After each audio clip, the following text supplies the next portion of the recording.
قال وجيب رب اشرح لي صدري ويسر لي أمري واحلل عقدة من لساني يفقهوا قولي وقال تعالى يا أيها الذين آمنوا اتقوا الله حق تقاته ولا تموتن إلا وأنتم مسلمون۔ عزیزان گرامی، پیارے نبی صلی اللہ علیہ وسلم کو اللہ رب العزت نے معراج کے سفر پر، کہ جس کا مقصد ہی اللہ تعالیٰ نے یہ بتایا تھا کہ ہم اپنے بندے کو لِنُرِيَهُ مِنْ آیاتنا، اپنی آیات، اپنی نشانیاں دکھانا چاہتے ہیں۔ اللہ رب العزت نے اس مبارک سفر میں اور اس کے بعد بھی کئی مواقع پر روحانی طور پر اللہ تعالیٰ نے اپنی نشانیوں کو دکھایا۔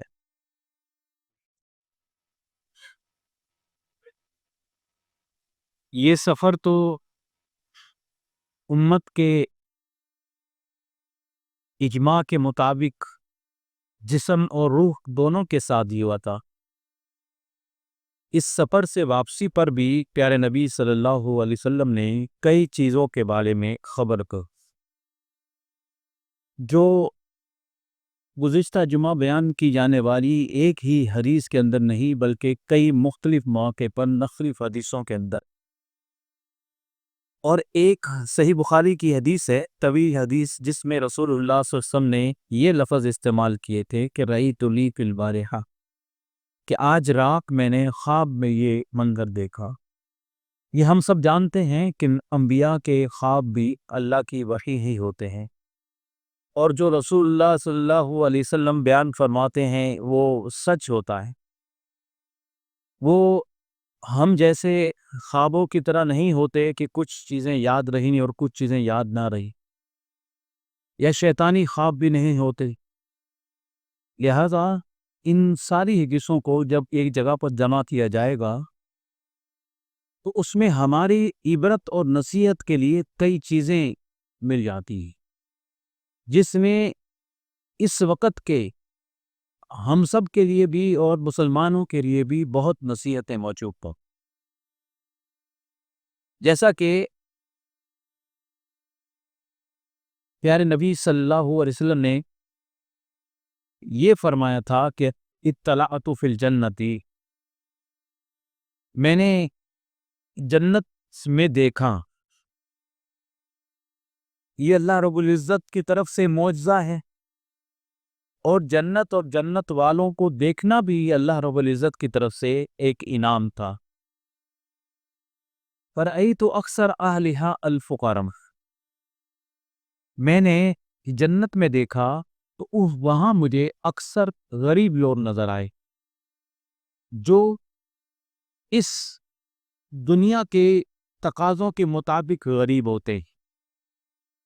ویسے تو وہ غریب نہیں ہوتے، فقیر نہیں ہوتے، ان کے پاس علم کی بڑی دولت ہو سکتی ہے، ان کے پاس عقل کی دولت ہو سکتی ہے، اور ان کے پاس ایمان کی طاقت بھی ہو سکتی ہے، لیکن دنیا جس کو غریب کہتی ہے کہ اس کے پاس درہم دینار پیسے نہیں ہیں، اس لحاظ سے بات کو جا رہی ہے کہ دنیا کے نزدیک وہ فقیر ہیں، غریب ہیں۔ ان لوگوں کو میں نے دیکھا ہے کہ ان کی کثیر تعداد جنت پہ تھی۔ وَاطَّلَعْتُ فِي النَّارِ، اسی طرح رسول اللہ صلی اللہ علیہ وسلم نے فرمایا کہ میں نے جہنم کو دیکھا۔ رأیت اکثر اہلہا النساء، وہاں پر کثیر تعداد مجھے خواتین کی، عورتوں کی نظر آئی۔ اس سے یہ مراد نہیں دیا جائے گا کہ کوئی مسلمان عورت ہے، اہل توحید ہیں، تو وہ صرف اس گناہ پر کہ وہ عورت ہے جہنم میں جائے گی۔ ان حدیثوں کا یہ مطلب نہیں ہوتا۔ ان حدیثوں کا یہ مطلب ہوتا ہے کہ عورتوں کی تعداد ویسے بھی مردوں کے مقابلے میں زیادہ ہوتی ہے، اور شرک اور کفر کے اڈوں پر ان سے متاثر ہونے والی بھی خواتین کی تعداد زیادہ ہوتی ہے۔ اس دور کے اندر دجال کے جتنے فتنے ہیں ان سے بھی متاثر ہونے والی تعداد بھی عورتوں کی زیادہ ہوتی ہے۔ ایک اسی طرح کی حدیث ہے، رسول اللہ صلی اللہ علیہ وسلم نے فرمایا رأیتنی دخلت الجنہ، میں نے دیکھا کہ میں جنت کے اندر ہوں، فَإِذَا أَنَا بِالرُّمَيْسَا امرأۃ ابی طلحہ، تو وہاں پر میں نے ابو طلحہ کی بیوی ام سلیم رضی اللہ تعالی عنہا، بڑی بہادر صحابیہ تھی، بہت دیندار صحابیہ تھی، میں نے وہاں ان کو دیکھا۔ اسی طرح الفاظ ہیں کہ آپ نے فرمایا سمعت خشفتا، میں نے پاؤں کے چلنے کی آواز سنی، میں نے پوچھا کہ یہ کون ہے تو مجھے بتایا گیا کہ حضرت بلال کے چلنے کی آہٹ ہے۔ ورأیت قصرا بفنائہ جاریۃ، میں نے ایک بڑا محل دیکھا، اس کے صحن میں ایک عورت دیکھی، میں نے پوچھا کہ یہ محل کس کا؟ تو مجھے بتایا گیا لی عمر، یہ عمر فاروق کا ہے رضی اللہ تعالی۔ فأردت ان ادخلہ فانظر فیہا، رسول اللہ صلی اللہ علیہ وسلم نے فرمایا کہ میں اس محل کے اندر جا کر اس کی خوبصورتی دیکھنا چاہتا تھا۔ حضرت عمر سامنے بیٹھے تھے، آپ نے فرمایا کہ وذکرت غیرتک یا عمر، لیکن مجھے اے عمر تمہاری غیرت یاد آ گئی کہ تم غیرت کے معاملے میں کتنے پکے ہو، مضبوط ہو۔ حضرت عمر ہی کے مشورے سے یاد ہے نا کہ رسول اللہ صلی اللہ علیہ وسلم کے پاس آتے تھے اور آ کر فرماتے تھے کہ اللہ کے رسول خواتین کو پردہ کا حکم دیجیے، خواتین کو پردے کا حکم دیجیے۔ پھر بعد میں اللہ رب العزت نے قرآن کریم میں عورتوں کو اپنے سروں پر چادریں ڈالنے کا اور پردے کا حکم قرآن میں حفیظ فرمایا۔ حضرت عمر فرمایا کرتے تھے کہ اللہ رب العزت نے میرے دل کی مراد پوری کر دی۔ یہ ان کا بار بار درخواست کرنا غیرت کی وجہ سے کا، اسی لیے رسول اللہ صلی اللہ علیہ وسلم ان کے گھر میں داخل نہیں ہوئے۔ عمر فاروق فرمانے لگے بھی ابھی انت و امی یا رسول اللہ صلی اللہ علیہ وسلم، میرے ماں باپ آپ پر قربان ہوں، علیک اغارو، کیا میں آپ کے بارے میں سوچ بھی سکتا ہوں، کوئی غصہ یا غیرت کر سکتا ہوں؟ نہیں کر سکتا۔ آپ اس محل کے اندر جاتے اور اندر کی بھی خوبصورتی بتاتے۔ بہرکیف اس طرح کی احادیث اکثر ہمیں سننے کو ملتی ہے۔ حضرت بلال کی جو روایت تھی اس میں رسول اللہ صلی اللہ علیہ وسلم نے حضرت بلال سے پوچھا بھی تھا کہ اے بلال، مجھے اپنی اسلام لانے کے بعد سب سے خوبصورت عمل بتاؤ، میں نے تمہارے پاؤں کی آہٹ اپنے سامنے جنت میں دیکھی۔ حضرت بلال فرماتے ہیں کہ اللہ کے رسول، میری زندگی میں کوئی بہت بڑا عمل تو ہے نہیں، لیکن جہاں تک مجھے یاد ہے میں ایک عمل پر پابندی کرتا ہوں اور مجھے امید ہے کہ وہ اللہ کے ہاں بڑا ہی پسندیدہ عمل ہوگا۔ انی لم اتطہر طہورا، میں جب بھی وضو کرتا ہوں، فی ساعت لیل و نہار، دن کا وقت ہو یا رات کا، الا صلیت بذالک ما کتب لی، مگر اس وضو کے بعد جتنی بھی میرے لیے اللہ نے لکھی ہوتی ہے نفل، وہ میں پڑھتا ہوں، کم از کم 2 رکعت، اور زیادہ سے زیادہ جتنی بھی انسان کی ہمت اور طاقت ہو۔ وہ فرماتے ہیں کہ میری عادت ہے کہ وضو کے بعد میں نفل نماز ضرور پڑھتا ہوں۔ پیارے نبی صلی اللہ علیہ وسلم نے فرمایا جب میں نے جہنم کو دیکھا تھا، عرضت علی النار، جب میں نے جہنم کو دیکھا تھا، فرأیت فیہا امرأۃ من بنی اسرائیل، میں نے وہاں پر بنی اسرائیل کی ایک عورت کو دیکھا تھا، تعذب فی ہرۃ، جس کو ایک بلی کی وجہ سے جہنم کے عذاب میں ڈالا گیا۔ اس ظالم عورت نے اس بلی کو باندھا ہوا تھا، لم تطعمها، نہ تو بلی کو وہ کھانا کھلاتی تھی نہ اس کو آزاد کرتی. کسی بھی وجہ سے وہ اس سے تنگ ہوگی، لیکن اس نے اس بلی کو، جو ایک ایسا جانور ہے جس کا گوشت ہم نہیں کھاتے، حرام جانور ہے، لیکن مخلوق ہے اللہ کی، اس کو بھی تکلیف پہنچانے کے اوپر اللہ رب العزت نے اس کو جہنم کے عذاب سے دوچار کیے. آپ سوچ سکتے ہیں کہ اللہ کی سب سے عظیم مخلوق انسان اور سب سے پیاری مخلوق انسان، اس انسان کو، وہ مسلمان ہو یا غیر مسلم ہو، کوئی بھی انسان ہو، اس انسان کو ناحق کسی عذاب یا کسی پریشانی یا کسی قتل کے معاملے میں اس کے ساتھ سلوک کرنے والے ظالم کے ساتھ اللہ رب العزت کیا سلوک کرے گے. اس حدیث سے ہمیں یہ پتہ چلتا ہے. اسی طرح فجر کی نماز کے بعد پیارے نبی صلی اللہ علیہ وسلم نے ایک مرتبہ صحابہ کو پوچھا کہ تم میں کسی نے کوئی خواب دیکھا؟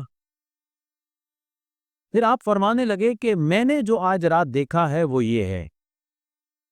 آپ نے فرمایا کہ میرے پاس 2 فرشتے آتے ہیں. اب یہ ہم کہہ سکتے ہیں کہ یہ روحانی سفر میں تھے اور صحیح ترین حدیث ہیں اور پیارے نبی صلی اللہ علیہ وسلم کا بیان کرنا ہے، لہٰذا اس کو اسی طرح سے سنیے کہ جیسے ہم اپنی آنکھوں سے یہ منظر دیکھ رہے ہیں اور سن رہے ہیں. میرے پاس 2 فرشتے آئے اور انہوں نے مجھے کہا کہ ہمارے ساتھ چلیے. میں ان کے ساتھ گیا تو انہوں نے مجھے جہنم کے کچھ مناظر دکھائے. اِنَّا أَتَيْنَا عَلَى رَجُلٍ مُسْتَجِينَ، ہم نے دیکھا کہ ایک شخص زمین پر لیٹا ہے. وَإِذَا آخَرُ قَائِمٌ عَلَيْهِ بِصَخْرَةٍ، اور دوسرا شخص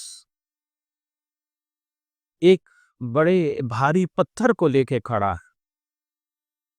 فَإِذَا هُوَ يَهْوِي بِالصَّخْرَةِ لِرَأْسِهِ، اور وہ اس بھاری پتھر سے اس شخص کے سر کو کچل رہا ہے. فَيَسْلُغُ رَأْسَهُ، جب وہ بھاری پتھر اس کے سر پہ پڑتا ہے تو اس کا سر بالکل کچلا جاتا ہے. اتنی دیر میں فَيَتَدَّهْدَهُ حَجَرُهَا هُنَا، پتھر لڑکتا لڑکتا تھوڑی دور جاتا ہے تو یہ جو شخص کھڑا ہے یہ واپس جاتا ہے، اس پتھر کو اٹھا کے لے کے آتا ہے. جتنی دیر میں وہ پتھر کو اٹھا کے واپس لاتا ہے اتنی دیر میں اس کا سر واپس اصلی حالت میں لوٹ آتا ہے. یعنی یہ عذاب ہے، اور یہ عذاب یک بارگی کا نہیں ہے کہ ایک مرتبہ اس کے سر کو کچل دیا گیا اور قصہ ختم ہو گیا. نہیں، کیونکہ وہاں موت ہے ہی نہیں، اور جس بھی عذاب میں مبتلا ہے تو وہ عذاب مسلسل ہوگا. اللہ ہم سب کو معاف فرمائے. کما کان ثم یعود علیہ، پھر ویسے ہی جس طرح پہلے تھا ایسے ہی ہوتا ہے تو یہ شخص دوبارہ اس کے سر پہ پتھر مارتا، اس کا سر دوبارہ کچل دیا جاتا ہے. قلت لہما سبحان اللہ، پیارے نبی صلی اللہ علیہ وسلم نے فرمایا کہ میں نے ان فرشتوں سے پوچھا کہ سبحان اللہ، اللہ پاک ہے. ما ھذا، یہ کیا منظر ہے، یہ کیا معاملہ ہے، یہ کیوں ہو رہا ہے؟ اور علماء بیان کرتے ہیں کہ سبحان اللہ کا لفظ پیارے نبی صلی اللہ علیہ وسلم نے یہاں فرمایا، یہ اللہ کی پاکیزگی اور اللہ کے ہر عیب سے پاک ہونے کی نشانی ہے. یعنی اللہ تو پاک ہے، اللہ تعالیٰ تو کسی پر ظلم کرتا نہیں ہے. یعنی یہ کیا ہو رہا ہے؟ تو ان فرشتوں نے بعد میں اس کا ایک وجہ بتائی، وہ اسی طرح حدیث کے اندر آگے جا کر بتائی جائے گی. انہوں نے مجھے کہا کہ انطلق، آپ آگے کا منظر دیکھیے. ہم آگے جاتے ہیں، ہم نے دیکھا کہ علی رجل مستلقٍ لکفا، ایک شخص گدی کے بل لیٹا ہوا ہے. وَإِذَا آخَرُ قَائِمٌ عَلَيْهِ بِكَلُّوبٍ مِّنْ حَدِيدٍ، اور ایک دوسرے شخص کے پاس لوہے کی ایک نکیل وادی جس کا سرا آگے سے موڑا ہوتا ہے، اس طرح کا ایک آنکڑا ہے جس کو لوہے کے کسی تندور کے اندر سے روٹی نکالنے کے لیے استعمال کیا جاتا ہے، جس کو ہم دیکھتے ہیں۔ ایسا لوہے کا آنکڑا ہے جس کا سرا آگے سے نوکدار ہے اور موڑا ہوا ہے۔ وہ شخص جو کھڑا ہے، فَإِذَا هُوَ يَأْتِي أَحَدَ شِقَّيْ وَجْهِهِ، وہ اس کے منہ میں ایک طرف جبڑے میں ڈالتا ہے اور اس کو چیرتا ہوا اور اس کی گدی تک لے جاتا، کھان جو ہے ادھیڑ دیا تو پھر دوسری طرف وہ ڈالتا لوہے کا کنڈا اور اس سے پھر اس کی کھال کو دوسری طرف سے ادھیڑ دیے جاتا۔ یعنی یہ سارا عذاب اس کے منہ، زبان اور اس کے جگڑوں کے ساتھ ہو رہا ہے۔ پیارے نبی صلی اللہ علیہ وسلم نے وہی منظر بتائے کہ فَيُفْعَلُ بِهِ مِثْلَ مَا فَعَلَ بِالْجَانِبِ الْأَوَّلِ، کہ جس طرح پہلی طرف کیا جاتا تھا عذاب، اسی طرح اس کو چیر دیا گیا، پھر اسی طرح دوسری طرف چیرا جاتا۔ جب دوسری طرف چیرا جاتا تو وہ پہلے والا حصہ واپس صحیح سالم لوٹ آتا ہے۔ کل تو میں نے کہا سبحان اللہ، اللہ پاک ہے، ما ہذانی، یہ دونوں لوگ کون ہیں؟ ان فرشتوں نے مجھے کہا کہ آپ آگے چلیے، ہم جاتے ہیں آگے۔ فَأَتَيْنَا عَلَى مِثْلَ التَّنُّورِ، ہم ایک بڑے گڑھے کے پاس گئے، جس طرح کا اس وقت دنیا میں تنور ہوتا ہے، روٹیاں جس کے اندر پکائی جاتی ہیں اور جس کے اندر آگ بڑکائی جاتی ہے، وہ تنور کی طرح تھا، بڑا ایک بہت بڑا گڑھا تھا۔ آپ نے فرمایا کہ فَإِذَا فِيهِ لَغَةٌ وَأَصْوَاتٌ، جس میں سے آگ کے شعلے بھی باہر نکل رہے تھے اور چیخ و پکار کی آوازیں بھی آ رہی تھیں۔ وَاطَّلَعْنَا فِيهِ، ہم نے وہ منظر دیکھا اور میں نے اس کے اندر بھی دیکھا، تو اس میں عورتیں اور مرد تھے، لیکن عوراتن ننگے بدن تھے، بے لباس تھے، عورتیں بھی تھیں اور مردوں کی بھی تعداد تھی۔ فَإِذَا هُمْ يَأْتِيهِمْ لَهَبٌ مِّنْ أَسْفَلِ مِنْهُمْ، تو آگ کے شعلے ان کے پاؤں کی طرف سے نیچے سے بھڑکتے اور باہر نکلتے۔ جب وہ شعلے باہر کو نکلتے تو ان کی چیخ و پکار کی آوازیں بھی باہر کو آتی۔ میں نے کہا کہ ما ہؤلاء، یہ لوگ کون ہیں؟ تو مجھے بتایا گیا کہ آپ آگے دیکھیے۔ میں نے آگے دیکھا کہ ایک سرخ خون کی طرح کی نہر ہے۔ اب ان الفاظ کو یاد رکھیے، کیونکہ جب ان کی تعبیر بیان کی جائے گی تو یہ چیزیں وہاں پر لادو ہوں گی۔ خون کی نہر ہے، ایسی نہر ہے، لال پانی اس میں جس طرح کا خون ہے، اور ایک شخص اس میں ڈوب رہا ہے اور دوسرا شخص نہر کے کنارے پر ہے، اس کے پاس بہت سے پتھر ہیں، اور وہ ڈوبنے والا جب باہر آنے کی کوشش کرتا ہے تو یہ بندہ جو کنارے پر ہے ایک زناٹے دار پتھر اس کو مارتا ہے، وہ پتھر اس کے منہ پہ لگتا ہے، فَيُلْقِمُهُ حَجَرًا، اور وہ واپس ڈوبنے لگ جاتا ہے۔ یہ منظر کہ بار بار اس کا باہر نکالنا اور باہر والے کا بار بار اس کے منہ پہ پتھر مار کے اس کو اندر ڈبو دینا بڑا ہی خوفناک ہے، لیکن یہ مسلسل ہو رہا ہے۔ مجھے فرشتوں نے کہا کہ آپ آگے چلیے۔ فَأَتَيْنَا عَلَى رَجُلٍ كَرِيهَ الْمَرْآتِ مَا أَنْتَ رَائِن، میں نے دیکھا کہ ایک شخص ہے، فَإِذَا هُوَ عِنْدَهُ نَارٌ، اور اس کے سامنے آگ بھڑک رہی ہے، آگ کے شعلے بلند ہو رہے۔ وَيَسْعَىٰ حَوْلَهَا، قُلْتُ لَهُمَا مَا هَٰذَا، میں نے کہا کہ یہ کون لوگ ہیں کہ ایک آگ بھڑکا رہا ہے اور سامنے بہت بڑی آگ جل رہی ہے؟ انہوں نے مجھے کہا کہ آپ آگے چلیے۔ ہم اسی طرح ایک بڑے روضہ کے پاس گئے، ایک محل کے پاس گئے، خوبصورت محل ہے، فیہا من کل نور ربیع، یوں سمجھے کہ بہار کی ہر قسم کی خوبصورتی اس کے اندر موجود تھی۔ اس محل کے سامنے ایک طویل قد کا شخص ہے، لا اکاد ارا رأسہ طولا فی السماء، بہت طویل قد کا تھا. اذا حول رجلی، اور اس طویل قد کے شخص کے سامنے بہت سے بچے تھے، اتنے تھے کہ ما رأیتہم قط، میں نے زندگی میں اتنے بچے نہیں دیکھے. میں نے پوچھا کہ یہ کون لوگ ہیں؟ تو ان فرشتوں نے مجھے کہا کہ آپ آگے چلیے. اس کے بعد مجھے وہ ایک اور محل کے پاس لے گئے. اس سے خوبصورت زندگی میں نے محل نہیں دیکھا. مجھے اس کے اندر داخل ہونے کا کہا گیا. میں اس علاقے کے اندر جاتا ہوں تو الی مدینۃ مبنیۃ بلبن فضۃ ولبن من ذہب، ایک شہر دیکھا. یہ اندر کے علاقے میں جب میں گیا تو وہاں پر ایک شہر ہے باقاعدہ، اور وہ شہر بھی کیا شہر ہے کہ اس کی ایک ایک اینٹ سونے کی ہے اور ایک ایک اینٹ چاندی کی بنائی. اس وقت پوری دنیا کی دولت بھی اگر کسی کو دے دی جائے تو وہ ایک گھر بھی سونے کا نہیں بنا سکتا. اور وہاں اللہ ہم سب کو جنت میں لے کے جائے.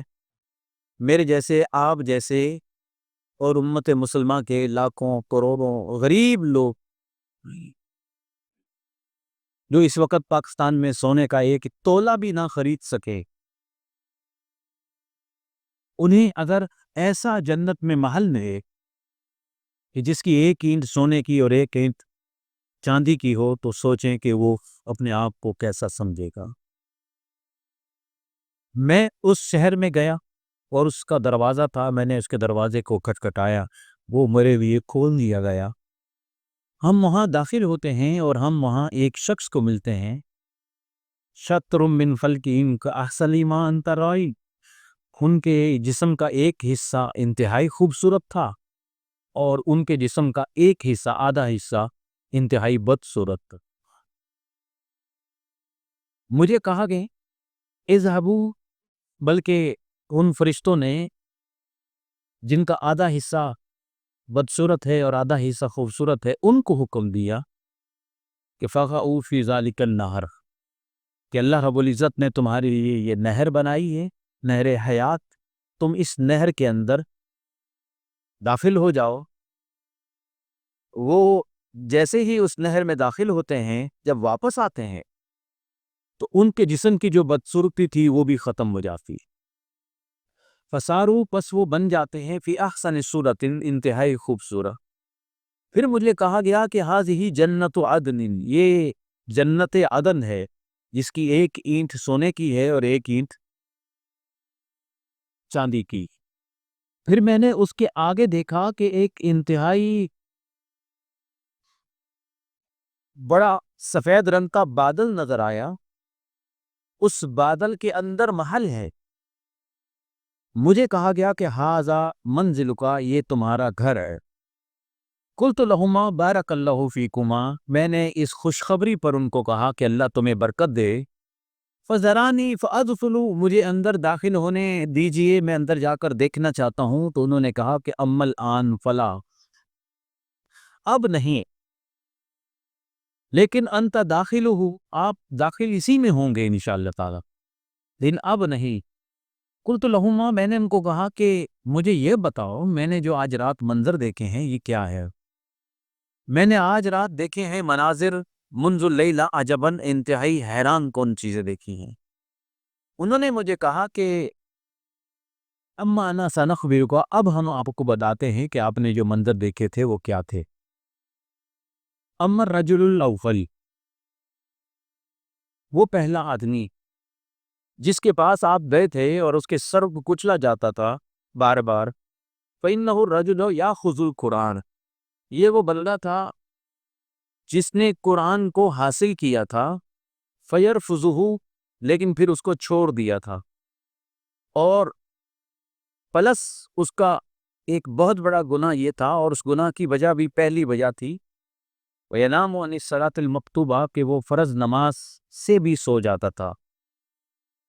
اب یہاں دیکھیے کہ اکثر ہم یہی سمجھتے آئے ہیں کہ یہ حافظ قرآن کے بارے میں ہے حدیث، لیکن یہاں پر قرآن کو حفظ کرنے والے کا کوئی ذکر نہیں۔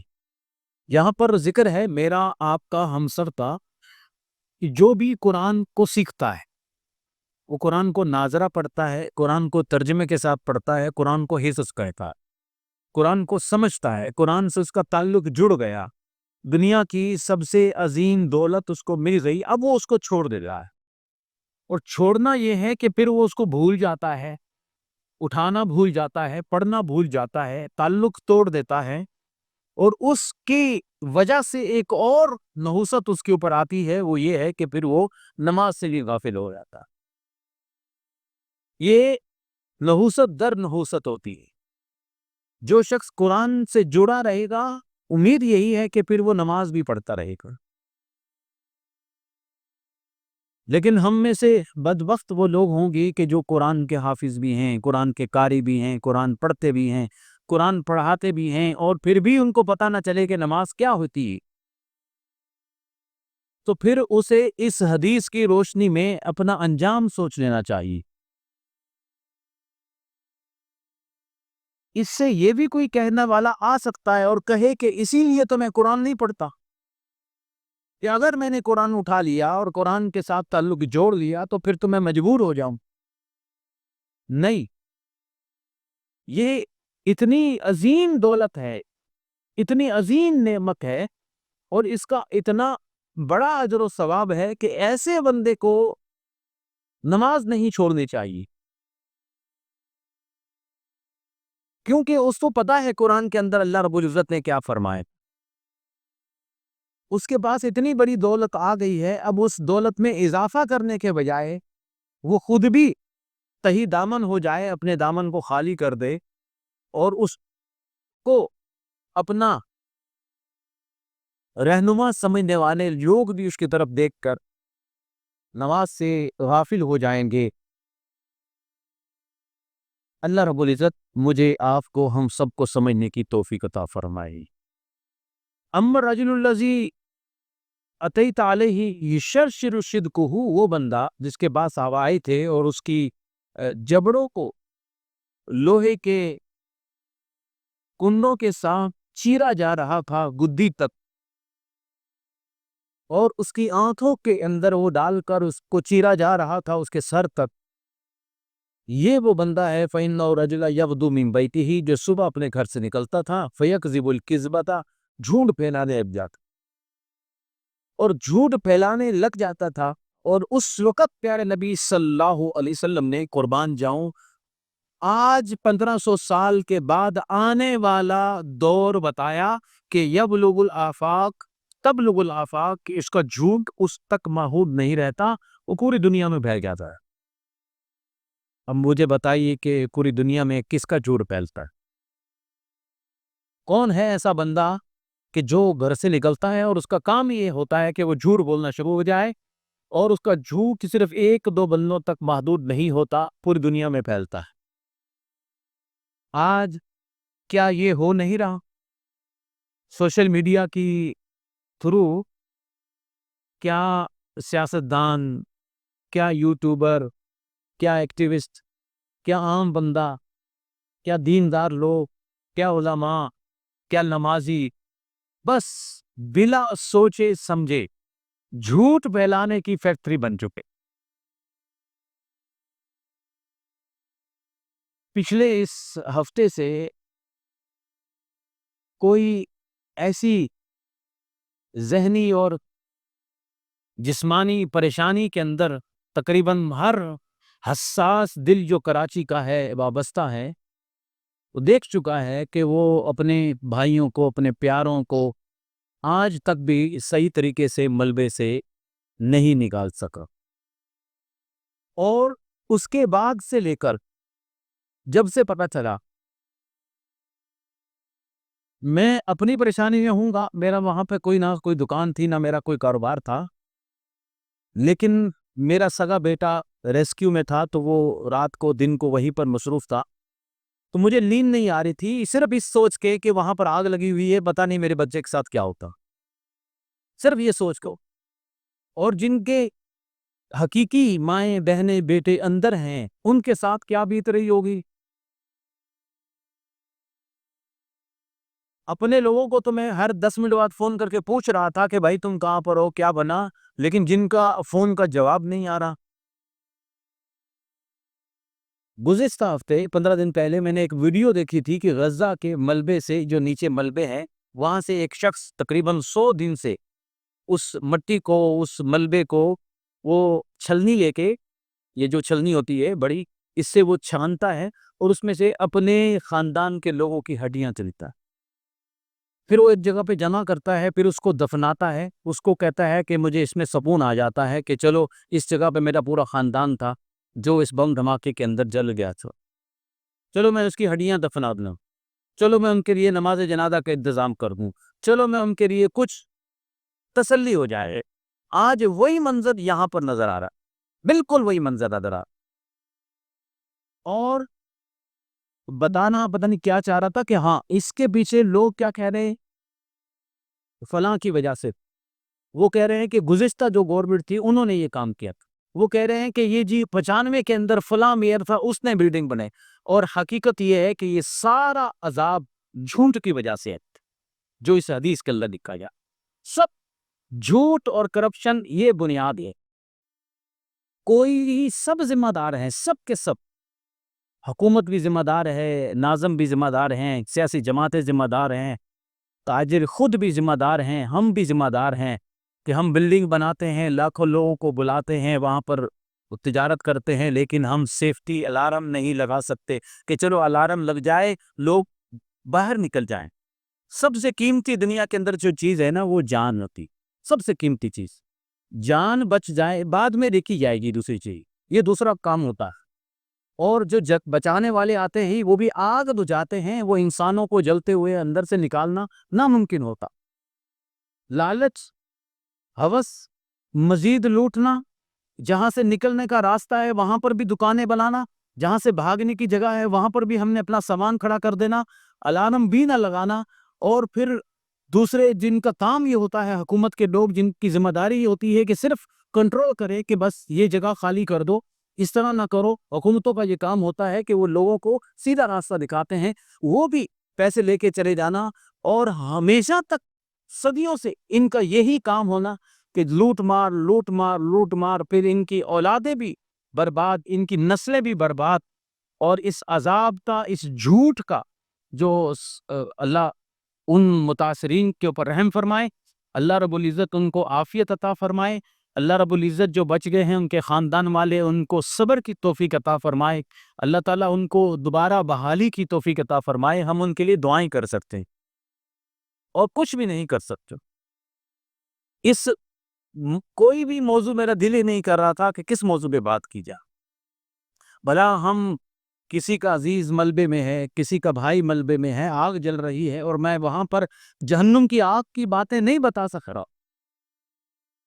لیکن حدیث اس طرح کی سامنے آ گئی جو بتاتی ہے کہ ظلم کرنے والا، جھوٹ بولنے والا، لوٹ مار کرنے والا آج بچ بھی جائے گا اس دنیا سے، لیکن ہمیشہ کی جو جہنم ہے اس سے بچنا اس کے لیے ناممکن ہو جائے گا۔ تو یہ جھوٹ کبیرہ گناہ اور بدترین کبیرہ گناہ ہے، اس سے بچیے۔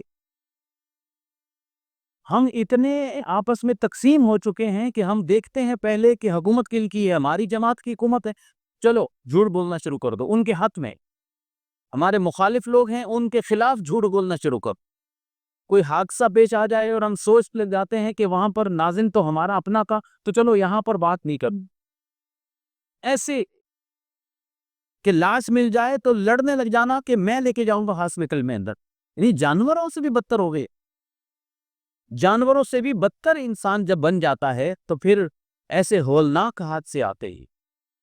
اللہ تعالیٰ مجھے آپ کو ہم سب کو سمجھنے کی توفیق عطا فرمائے۔ یہ دوسرا شخص ہے کہ جو صبح جھوٹ بولتا تھا اور رات تک جھوٹ ہی جھوٹ بولتا رہتا، اس کو کسی کی کوئی پرواہ نہیں ہوتی، اتنے خوفناک عذاب سے دوچار ہوگا کہ اس کے جبڑوں کو، اس کی آنکھوں کو لوہے کے کنڈوں سے ہمہ وقت چیرا جائے گا۔ آپ نے فرمایا کہ وہ شخص، وہ آگ کا تنور جس میں عورتیں اور مرد جل رہے تھے، یہ وہ لوگ تھے فَإِنَّهُ الزُّنَاتُ وَالزَّوَانِي، جو زناکار مرد عورتیں تھیں، بدکار مرد عورتیں جو تھیں وہ اس آگ میں جل رہے گئے بے لباس. اما الرجل الذی اتیت علیہ یسبح فی النار، وہ نہر، وہ جو تم نے دیکھی تھی جو خون کی نہر تھی اور اس میں بندہ ڈوبتا ہے اور دوسرا اس کے سر پہ منہ پہ پتھر مارتا ہے، فإنہ آکل الربا، وہ سود کھانے والا. اس سود کی نحوست کیا ہوتی ہے؟